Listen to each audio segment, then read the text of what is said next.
भारत के 8 राज्यों से चुने हुए 28 साधक 13 अक्टूबर की स्वर्णिम प्रभात में युग तीर्थ शांति कुंज हरिद्वार में एकत्रित हुए।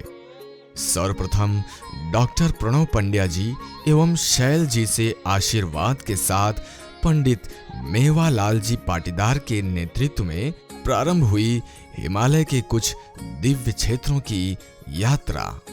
इस यात्रा का उद्देश्य सहगमन, हिमालय दर्शन एवं दिव्य क्षेत्रों की ऊर्जा को अनुभव कर उसे युग निर्माण के संकल्प के साथ सम्मिलित करना था। तुंगनाथ हिमालय में स्थित पंच केदार में से एक शिखर है।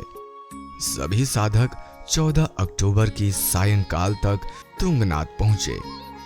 देवी योग से मौसम ने इस यात्रा के सफल संचालन में पूरा सहयोग किया। लगभग 3 से 5 डिग्री के तापमान के मध्य सभी ने औषधि कल्प का सेवन किया और मंदिर शिखर को प्रणाम कर दिन को विदा किया। 15 अक्टूबर का सूर्य बहुत यादगार था। पंडित जी ने हिमालय में सामूहिक ध्यान कराया और सूर्य के उदय होने के साथ अग्निहोत्र संपन्न कराया।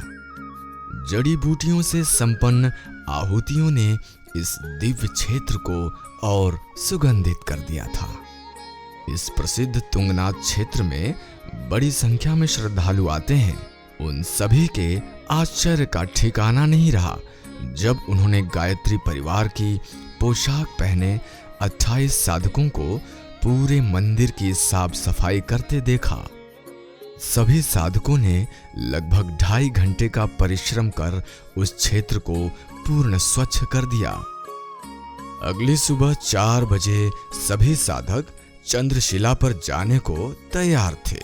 तुंगनाथ मंदिर से 1 किलोमीटर ऊंचाई पर स्थित इस शिला से हिमालय के चारों ओर का दृश्य अप्रतिम प्रतीत होता है। किसी ने कल्पना भी कदाचित ही की होगी कि इस शिखर पर अग्निहोत्र करने का शुभ अवसर प्राप्त हो सकेगा। चंद्रशिला से भगवान भास्कर के साथ हिमालय की देव आत्माओं का वंदन करते हुए सभी साधक पहले तुंगनाथ होते हुए 16 अक्टूबर की सायंकाल त्रियुगी नारायण पहुंचे। शिव और पार्वती के विवाह स्थल के रूप में प्रसिद्ध इस स्थान की महिमा विशाल है, किंतु इन साधकों के लिए यह स्थान इसलिए अति विशेष रहा कि पूज्य गुरुदेव को उनके गुरुदेव द्वारा अखंड यज्ञाग्नि इसी स्थान से सन 1954 में दी गई थी। यही अखंड अग्नि शांति कुंज की दिव्य यज्ञशाला में सतत प्रज्वलित है। 17 अक्टूबर को सभी साधकों ने प्रसिद्ध प्रज्वलित यज्ञ कुंड में आहुतियां प्रदान की। पंडित जी को ध्यान के समय उभरी प्रेरणा ने इस स्थान की समिधा को गायत्री धाम में स्थापित करने का निर्देश दिया, जिसे सभी साधकों ने सहर्ष स्वीकार किया। ऐसा लगा जैसे हिमालय विदाई स्वरूप अपने बच्चों को समिधा उपहार स्वरूप में दे रहा हो। शांति कुंज हरिद्वार से पूर्ण श्रद्धा के साथ प्रारंभ हुई दिव्य क्षेत्र की यह यात्रा समिधा के साथ संपन्न होने जा रही थी।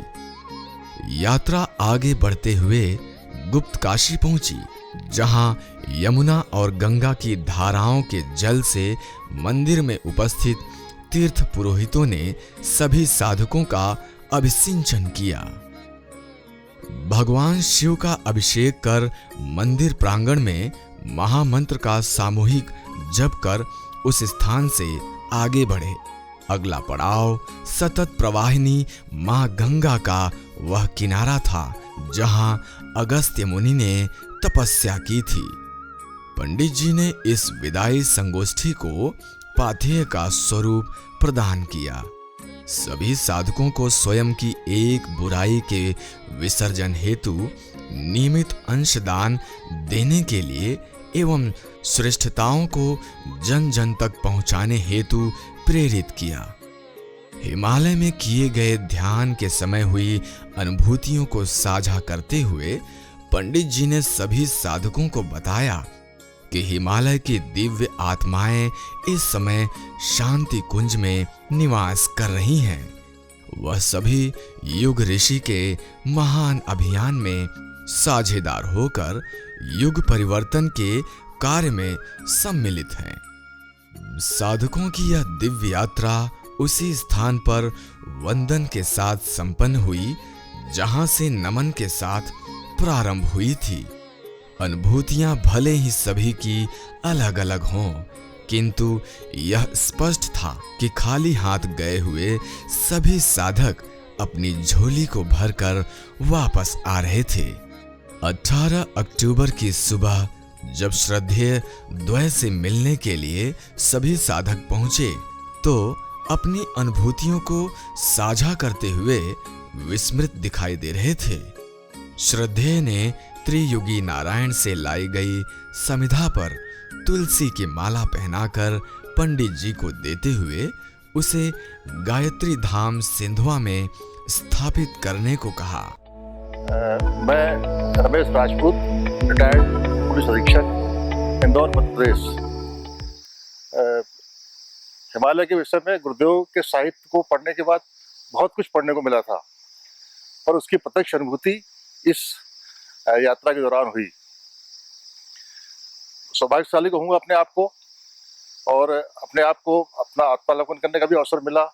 बहुत सारी अपनी कमियां भी दिखाई दी और आगे गुरुदेव का काम करने का संकल्प भी मजबूत हुआ है। वरुण है, मैं कंसल्टेंट रेडियोलॉजिस्ट हूँ मुंबई में। मैंने एमडी किया है मैक्सिलोफेशियल रेडियोलॉजी में। पहला मेरा सौभाग्य था, भारतीय संस्कृति में भारत में ऐसी मान्यता है 4 धाम की यात्रा की। आज मैं जब पूर्णाहुति हो रही थी तो मुझे ऐसी अनुभूति हुई कि 4 धाम से मोक्ष मिलता है। आज हमारी चारों धाम की यात्रा हो गई। हमने गुप्त काशी में गंगा और यमुना, गंगोत्री और यमुनोत्री की आध्यात्मिक चेतना को ग्रहण किया। बद्रीनाथ सबसे पावन धाम माना जाता है। हमने त्रियुगी नारायण में नारायण को, उसकी चेतना को धारण किया और पंच केदार में सबसे दिव्य केदारनाथ का, तुंगनाथ में केदारनाथ की चेतना को धारण किया। तो आज ऐसा लगा कि हमारी 4 धाम की यात्रा पंडित जी के दिव्य सानिध्य में दिव्य चेतना को, इन चारों तीर्थों की चेतना को ग्रहण किया। नमस्कार, एडवोकेट मुकेश कमल किशोर गोयनका, औरंगाबाद उच्च न्यायालय में हाईकोर्ट में मैं प्रैक्टिस करता हूँ।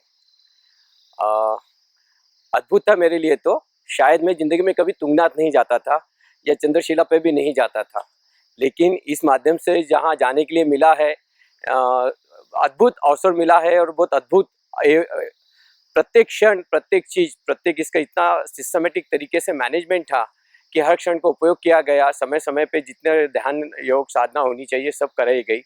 और विशेष हर किसी का, पूरे 28 के 28 लोग जैसे गए थे वैसे ही वापस जा रहे हैं। अद्भुत शक्ति इस माध्यम से सभी को मिली है। बहुत बहुत